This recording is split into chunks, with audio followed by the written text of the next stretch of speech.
दोस्तों स्वागत है आप सभी का हमारे channel day to day update में। हिंदी प्रैक्टिस के सीरीज़ में आज हम लोग जो है BSPSL का प्रीवियस ईयर का पेपर देखेंगे और यहाँ पे क्वेश्चन नंबर 1 देखते हैं। पहला क्वेश्चन है कि सूची 1 के मूल शब्द को सूची 2 में उनके विलोम शब्द से मिलाइए।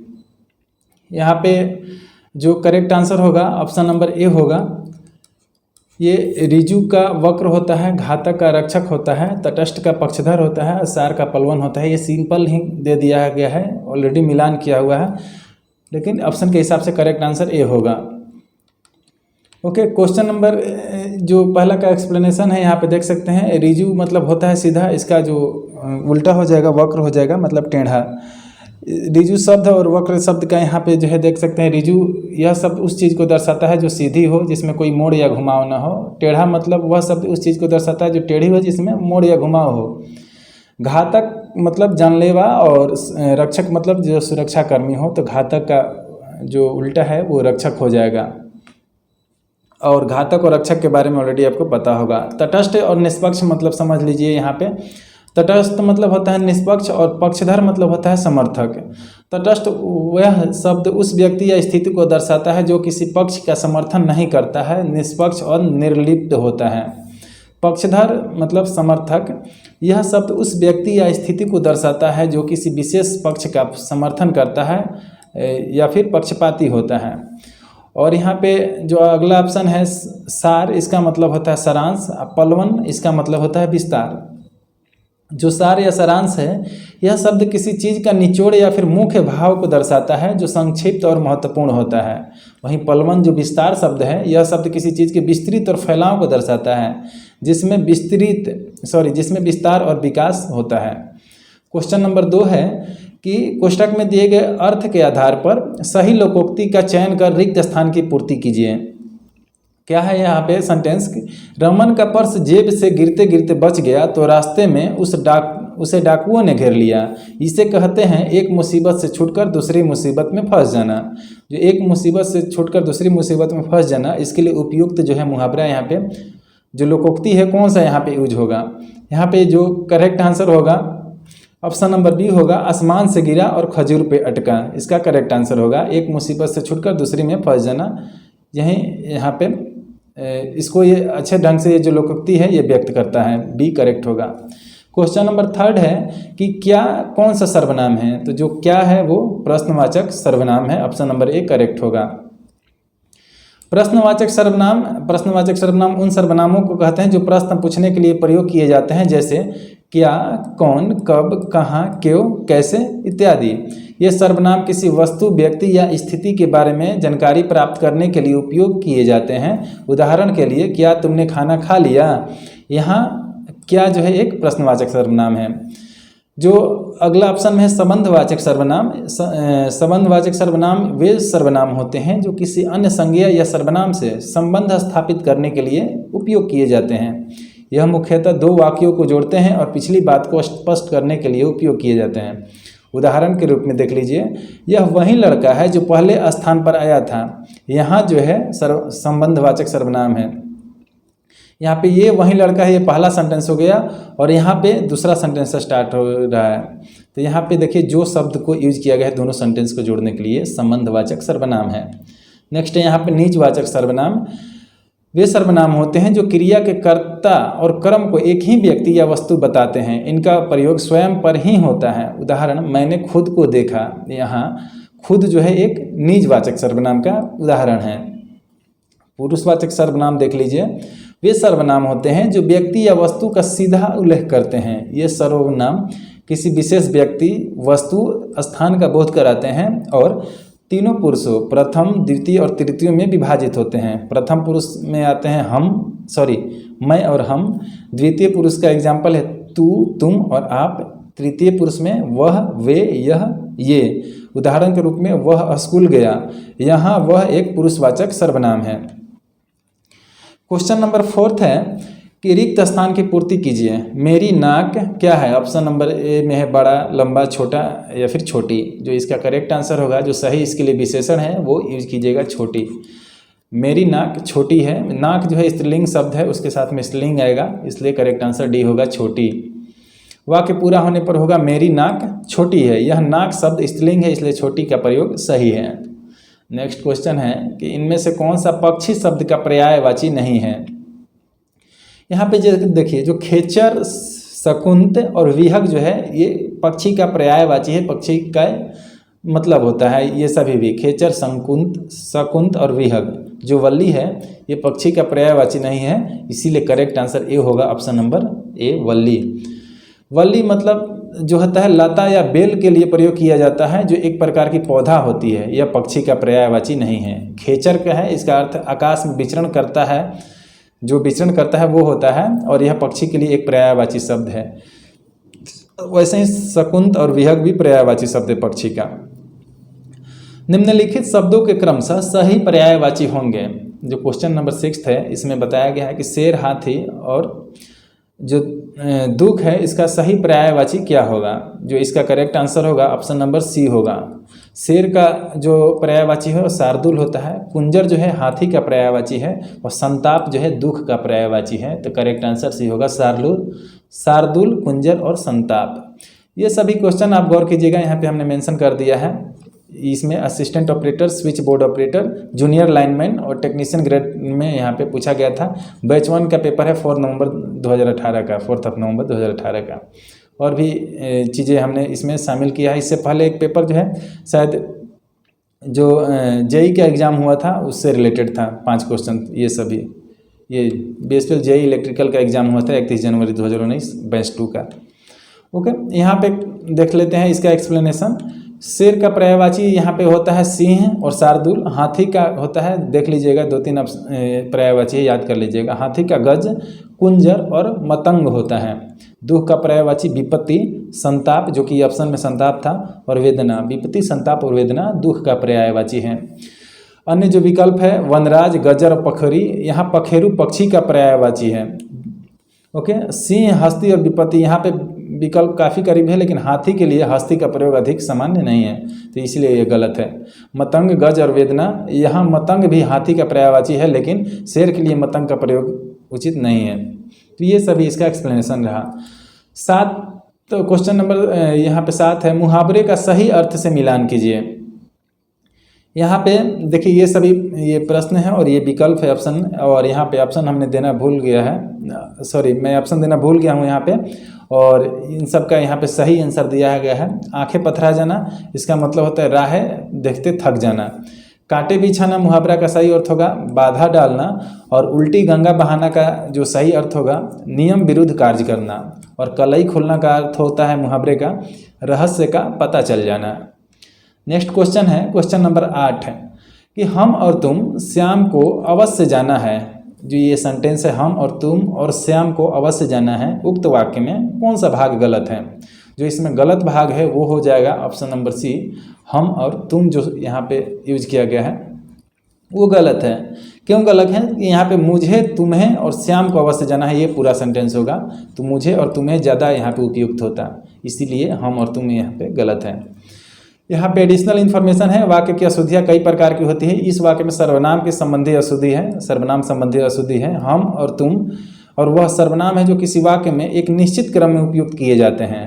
हम और तुम और श्याम को अवश्य जाना है वाक्य में पुरुषवाचक सर्वनाम संबंधी गलती है, तो पुरुषवाचक सर्वनाम संबंधी गलती है इसमें। चूँकि पुरुषवाचक सर्वनाम के 3 प्रकार होते हैं, उत्तम पुरुष, मध्यम पुरुष और अन्य पुरुष। अगर किसी वाक्य में पुरुषवाचक सर्वनाम के 3 प्रकार के एक साथ आ रहे हो तो शुद्ध वाक्य में इनका क्रम पहले उत्तम पुरुष होता है, फिर मध्यम पुरुष होता है, फिर अन्य पुरुष होता है। तो उत्तम पुरुष कौन हो जाएगा? पहले मुझे, मतलब जो व्यक्ति बोल रहा है उसके बारे में बोला जाएगा, वो होगा उत्तम पुरुष मुझे। और मध्यम पुरुष हो जाएगा तुम्हें, जो दूसरा व्यक्ति है, और अन्य पुरुष हो जाएगा यहाँ पे जो श्याम का जिक्र किया गया। इसीलिए उत्तम, मध्यम और अन्य पुरुष के रूप में यहाँ पे क्रमशः लगाया जाना था, इसलिए ये शुद्ध वाक्य बनेगा यहाँ पे। नेक्स्ट देखते हैं क्वेश्चन नंबर 9 है कि हिमालय कौन सा संज्ञा है। तो जो हिमालय है वो व्यक्तिवाचक संज्ञा है, ऑप्शन नंबर डी करेक्ट हो जाएगा। व्यक्तिवाचक संज्ञा, हिमालय एक व्यक्तिवाचक संज्ञा है। किसी विशिष्ट व्यक्ति, स्थान, वस्तु या प्राणी के नाम को व्यक्तिवाचक संज्ञा कहते हैं। हिमालय एक विशिष्ट पर्वत श्रृंखला का नाम है, इसलिए यह एक व्यक्तिवाचक संज्ञा है। संज्ञा क्या होती है इसके बारे में हमने फुल यहाँ पे डिटेल दिया है। संज्ञा और संज्ञा के भेद सभी बताया है, देख लीजिए।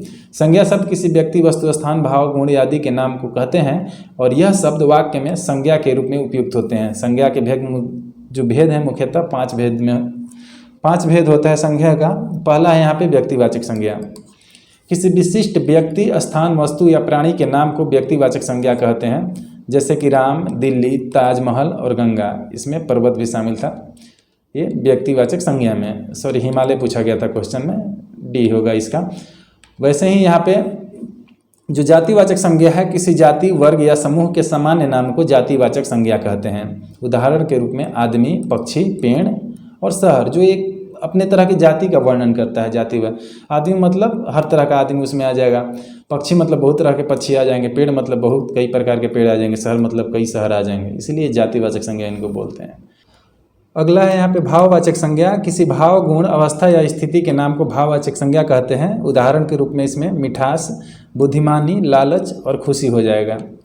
नेक्स्ट है यहाँ पे द्रव्यवाचक संज्ञा। ऐसे पदार्थों के नाम जिनका वजन या माप किया जा सके द्रव्यवाचक संज्ञा कहलाता है। यहाँ पे जो उदाहरण है इसका, पहला हो जाएगा सोना, पानी, दूध और गेहूँ, ये सभी एग्जाम्पल्स हैं द्रव्यवाचक संज्ञा के। समूहवाचक संज्ञा, किसी वस्तु या प्राणियों के समूह का एक नाम समूहवाचक संज्ञा कहलाता है और इसका उदाहरण है सेना, झुंड, पुस्तकालय और जंगल। नेक्स्ट यहाँ पे क्वेश्चन नंबर 10 है 10th कि हाथ कौन सा शब्द है। यहाँ पे जो करेक्ट आंसर होगा इसका, हाथ जो है तद्भव शब्द है। क्यों है इसका एक्सप्लेनेशन देख सकते हैं। हाथ शब्द संस्कृत के हस्त शब्द से उत्पन्न हुआ है और समय के साथ इसका रूप बदलकर हाथ हो गया है। इस प्रकार हाथ एक तद्भव शब्द है। यहाँ पे अलग अलग जो प्रकार के शब्द है उसका एग्जाम्पल है। पहला ऑप्शन में देशज शब्द था, तो देशज शब्द जो है वे होते हैं जो किसी विशेष क्षेत्र या देश में प्रचलित होते हैं, जिनका मूल संस्कृत या अन्य किसी प्राचीन भाषा में नहीं होता है और ये शब्द आमतौर पर बोलचाल की भाषा में प्रचलित होते हैं। उदाहरण के रूप में झोला, खटिया, ककड़ी या फिर इसमें लोटा भी आ जाएगा। यहाँ पे अगला जो है ऑप्शन में विदेशी शब्द या फिर इसे आगत शब्द भी बोलते हैं। विदेशी या आगत शब्द वे शब्द होते हैं जो विदेशी भाषाओं से हिंदी में आए होते हैं। ये शब्द किसी अन्य भाषा से उधार लिए गए होते हैं और हिंदी में प्रचलित हो जाते हैं। जैसे कि स्कूल, ये अंग्रेजी शब्द है लेकिन हिंदी में प्रचलित हो गया है। अस्पताल, ये फारसी शब्द है, हिंदी में यूज किया जाता है। चाय जो है चीनी शब्द है लेकिन हिंदी में यूज किया जाता है। तो ये सभी विदेशी शब्द या फिर आगत शब्द के एग्जाम्पल हैं।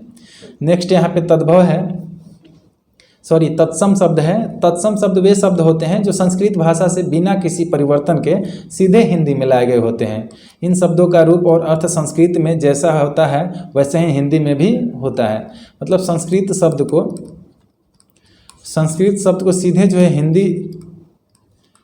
हिंदी में यूज किया जाता है, उसे ही बोला जाता है तत्सम शब्द। जैसे कि सूर्य, विद्या और मार्ग, ये सभी संस्कृत के शब्द हैं लेकिन हिंदी में भी इसका यूज होता है, इसलिए तत्सम शब्द कहलाते हैं। नेक्स्ट है यहाँ पे तद्भव। तद्भव शब्द वे शब्द होते हैं जो संस्कृत शब्दों से उत्पन्न होते हैं लेकिन इनका रूप और उच्चारण समय के साथ बदल जाता है। ये शब्द बोलचाल की भाषा में अधिक प्रचलित होते हैं।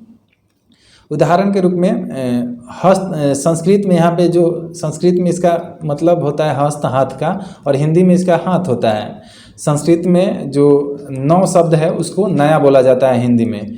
ये क्या होता है कि ये जो मूल रूप से जो संस्कृत से उत्पन्न होते हैं लेकिन हिंदी में आते आते इनका जो उच्चारण है वो बदल जाता है, उसे बोला जाता है तद्भव शब्द। एग्जाम्पल है हस्त से हाथ हो गया है, 9 से नया हो गया है। यहाँ पे अगला क्वेश्चन है रिक्त स्थान की पूर्ति कीजिए। मेरी पोशाक, यहाँ पे कौन सा विशेषण यूज होगा। जो इसका करेक्ट आंसर होगा ऑप्शन नंबर ए होगा। अच्छी जो है वो करेक्ट आंसर है। रिक्त स्थान के में यहाँ पे मेरी पोशाक क्या है, अच्छी है। क्यों है यहाँ पे देख सकते हैं पोशाक एक स्त्रीलिंग शब्द है, इसलिए यहाँ पे स्त्रीलिंग विशेषण आएगा, विशेषण जो पोशाक के गुण का वर्णन करता है। अच्छी जो विशेषण है यहाँ पे, अच्छी वर्ड। अन्य विकल्प क्यों सही नहीं है, तो जो रंगीला वर्ड है यह पुरुष लिंग विशेषण है और पोशाक के रंग का वर्णन करता है, ना कि उसकी गुणवत्ता का। छोटा शब्द भी नहीं होगा, ये पुरुषलिंग विशेषण है, और अच्छा यह पुरुषलिंग विशेषण है, इसलिए यहाँ पे स्त्रीलिंग शब्द के साथ में स्त्रीलिंग जो विशेषण है वहीं आएगा। करेक्ट आंसर अच्छी हो जाएगा। क्वेश्चन नंबर 12 है कि प्र उपसर्ग से निर्मित शब्द है। प्र उपसर्ग से कौन सा शब्द यहाँ पे निर्मित होगा? जो करेक्ट आंसर होगा ऑप्शन नंबर बी होगा, प्रबल होगा। यहाँ पे बहुत लग रहा है कि सभी जो शब्द है प्र उपसर्ग से शुरू हो रहा है, लेकिन करेक्ट आंसर बी होगा, प्रबल। बाकी यहाँ पे देख सकते हैं, यहाँ पे जो प्रतिवादी, प्रतिकूल और प्रत्यक्ष है, इसमें प्रति विशेषण है न कि प्र, इसलिए ये तीनों जो है करेक्ट आंसर नहीं होगा। और प्र उपसर्ग का उपयोग किया जाता है और प्र का अर्थ होता है अधिक या फिर बहुत, और यह उपसर्ग शब्द के अर्थ को बढ़ाता है। प्रबल का अर्थ है बहुत बलवान या फिर अत्यधिक ताकतवर। तो जहाँ भी प्र उपसर्ग होता है उसका मतलब होता है अधिक या फिर बहुत। ओके, नेक्स्ट क्वेश्चन नंबर 13 कि शब्दों को उनके विलोम से मिलाइए। यहाँ पे ये शब्द दिए गए हैं और ये विकल्प दिए गए हैं, चार ये है, चारों को यहाँ पे आपको मिलाना है। इसका ऑप्शन हम नहीं दिए हैं। यहाँ पे जो करेक्ट आंसर हो जाएगा, गणतंत्र का राजतंत्र होता है, और स्वतंत्र का प्रतंत्र होता है उल्टा, और वैतनिक का अवैतनिक होता है, दहन का यहाँ पे समन होता है। जो वैतनिक शब्द यहाँ पे दिया गया है, ये सैलरीड जो पर्सन है उनके लिए यूज किया जाता है, जिनको सैलरी मिलता है, और उसका उल्टा हो जाएगा अवैतनिक, जिनको सैलरी नहीं मिलता है। ये शब्द आपको कंफ्यूज कर सकता है। यहाँ पे वैतनिक का अवैतनिक होता है और दहन का समन होता है। निम्नलिखित शब्दों के क्रमशः सही पर्यायवाची होंगे ब्रह्मा, सेवक और ग्रीष्म। यहाँ पे ब्रह्मा, सेवक और ग्रीष्म का पर्यायवाची आपको बताना है। जो इसका करेक्ट आंसर होगा, ब्रह्मा का यहाँ पे चतुरानन होता है पर्यायवाची, और सेवक का भृत्य होता है, और ग्रीष्म का निदाग होता है। तो ये करेक्ट आंसर डी हो जाएगा, ऑप्शन नंबर डी, चतुरानन, भृत्य और निदाग क्रमशः ब्रह्मा, सेवक और ग्रीष्म के पर्यायवाची होंगे। यहाँ पे देख सकते हैं ब्रह्मा का पर्यायवाची तो चतुरानन होता है। इनका चतुरानन का अर्थ होता है चार मुख वाला, जो कि ब्रह्मा का एक अन्य नाम है। सेवक का पर्यायवाची भृत्य होता है, भृत्य का अर्थ होता है नौकर या फिर सेवक। ग्रीष्म का पर्यायवाची निदाग होता है, और निदाग का अर्थ है ग्रीष्म ऋतु या फिर गर्मी। इसलिए सही उत्तर क्या हो जाएगा, चतुरानन, भृत्य और निदाग, ऑप्शन नंबर डी। नेक्स्ट है क्वेश्चन नंबर 15 कि मस्ती में गाड़ी चला रहे सुमून के सामने अचानक ट्रक आ जाने से वह गहरी नींद से जग गया। वाक्य के रेखांकित अंश के लिए उचित मुहावरा होगा। इसके लिए उचित मुहावरा कौन सा होगा? तो जो करेक्ट आंसर होगा ऑप्शन नंबर यहाँ पे बी होगा, तंद्रा भंग हो जाना, ये इसका होगा। क्या है देख लीजिए, मस्ती में गाड़ी चला रहे सुमून के सामने अचानक ट्रक आ जाने से वह गहरी नींद से जाग गया। इसमें जो रेखांकित अंश है उसमें, एक सेकेंड, वाक्य के लिए जो रेखांकन उसका उचित मुहावरा होगा तंद्रा भंग हो जाना, करेक्ट आंसर होगा। देखिए वाक्य में रेखांकित अंश गहरी नींद से जाग गया, यहाँ पे है ये रेखांकित अंश था, हमने रेखांकित नहीं किया यहाँ पे, गहरी नींद से जाग गया, ये रेखांकित वर्ड था। इसका मतलब होगा जो मुहावरा यूज होगा तंद्रा भंग हो जाना। देखिए अर्थ, सुमून गहरी नींद से सो रहा था और अचानक एक घटना के कारण उसकी नींद टूट गई। मुहावरा तंद्रा भंग हो जाना का अर्थ है नींद टूट जाना, नींद से जाग जाना। यह मुहावरा बिल्कुल सटीक बैठता है। अन्य जो विकल्प है, गिरह बांधना, इसका मतलब होता है कोई जटिल समस्या पैदा करना। अपना रंग दिखाना, इस मुहावरे का अर्थ होता है अपनी असली पहचान या फिर क्षमता दिखाना। और साय से भागना, ये बहुत डरना, इसका जो है अर्थ होता है। क्वेश्चन नंबर 16 है कि बर्बर शब्द का उचित विलोम क्या होगा? जो बर्बर है उसका जो उचित विलोम है वो सभ्य हो जाएगा। बर्बर शब्द का अर्थ होता है असभ्य, कठोर या फिर क्रूर, और सभ्य है इसका जो अर्थ होता है सुसंस्कृत, विनम्र और शिष्ट होता है। अन्य जो विकल्प है उसमें देखिए, दुर्लभ का मतलब होता है कम पाया जाने वाला, और निर्दय का मतलब होता है दया रहित, जिसमें दया न हो, और दयालु का मतलब होता है दया करने वाला, और इसमें जो करेक्ट आंसर सभ्य हो जाएगा। निम्नलिखित में से कौन सा कोयल शब्द का पर्यायवाची नहीं है? यहाँ पे जो करेक्ट आंसर होगा ऑप्शन नंबर डी होगा, वल्ली जो है कोयल शब्द का पर्यायवाची नहीं है। पीक, परभृत और कोकिल ये कोयल शब्द का पर्यायवाची है। देखिए कोयल एक पक्षी है जो अपनी मीठी आवाज़ के लिए जाने जाते हैं, सबको पता होगा। और पीक, परिभृत और कोकिल सभी कोयल के पर्यायवाची शब्द है। ये सभी शब्द अलग अलग संदर्भों में कोयल को दर्शाते हैं। वली, जिसके बारे में हमने बताया एक और ऑप्शन में था, एक पौधे का हिस्सा है जो जमीन पर फैलता है, यह एक पक्षी नहीं है। क्वेश्चन नंबर 18 है कि मुहावरे का सही अर्थ से मिलान कीजिए। जो इसमें मुहावरा है, ये दिया गया मुहावरा और इसका अर्थ दिया गया है दूसरे लाइन में, इनको आपको मिलाना है और इसका ऑप्शन हमने दिया है, ये अलग अलग ऑप्शन यहाँ पे दिया गया है। जो करेक्ट आंसर होगा ऑप्शन नंबर डी हो जाएगा। पहला का बी होगा। एक सेकेंड यहाँ पे देख लीजिए। नाक भाव चढ़ाना मतलब घृणा प्रकट करना, और बट्टा लगाना मतलब कलंक लगाना, और तीसरा है बंगले झांकना मतलब कि कुछ उत्तर न सूझना, और चौथा है बलियों उछलना मतलब बहुत अधिक खुश होना। तो ये इसका करेक्ट आंसर होगा डी। नाक भाव चढ़ना, इसका अर्थ होता है घृणा प्रकट करना। जब कोई व्यक्ति किसी चीज़ से नाखुश होता है या उसे नापसंद करता है तो वह अपनी नाक और भौं को चढ़ाकर अपनी नाराज़गी दिखाता है। बट्टा लगाना, इसका अर्थ होता है कलंक लगाना, किसी की प्रतिष्ठा को नुकसान पहुंचाना या उसे बदनाम करना। बंगले झांकना, बंगले नहीं है, बगले है झांकना, इसका अर्थ है कुछ उत्तर न सूझना। जब किसी व्यक्ति को जवाब नहीं आता है या वह असहज होता है तो वह बगले झांकता है। ये सभी जो लास्ट में एग्जाम्पल भी हमने लगा दिया है। बलिया उछलना मतलब होता है बहुत अधिक खुश होना, अत्यधिक खुशी के कारण व्यक्ति का उछलना कूदना, ये इसके एग्जाम्पल हैं। सेकेंड लास्ट क्वेश्चन है, रिक्त स्थान की पूर्ति कीजिए। आप तो आ गए पर यहाँ पे खाली स्थान है, पत्नी नहीं आई, तो यहाँ पे क्या शब्द यूज होगा? तो ये जो है सेंटेंस एरर से क्वेश्चन है, वाक्य अशुद्धि से क्वेश्चन हमने लिया है एक, जो कि BSPL JEE इलेक्ट्रिकल में ये ऑलरेडी पूछा गया है क्वेश्चन। तो इसका जो करेक्ट आंसर होगा ऑप्शन नंबर ए होगा। आप तो आ गए पर आपकी पत्नी नहीं आई। क्वेश्चन ये यहाँ पे लास्ट क्वेश्चन है, क्वेश्चन नंबर 20 कि नदी संज्ञा का कौन सा भेद है? तो जो नदी है वो यहाँ पे जातिवाचक शब्द है संज्ञा का। Option number C correct answer होगा। यहाँ पे नदी एक सामान्य नाम है जो नदियों की पूरी जाति को दर्शाता है, इसलिए यह एक जातिवाचक संज्ञा है। तो ये टोटल 20 क्वेश्चन था जो कि अलग अलग जो BSPL का पेपर है उससे हमने लिया है, और सबको हमने टैग कर दिया कि कौन सा जो क्वेश्चन है किस पेपर से लिया गया है, वो देख सकते हैं। यहाँ पे जो हाईलाइट है ये सभी हाईलाइट पेपर से रिलेटेड है कि किस पेपर में आया है क्वेश्चन। तो बस इस वीडियो में इतना ही, मिलेंगे किसी और नए वीडियो में। Thank you so much.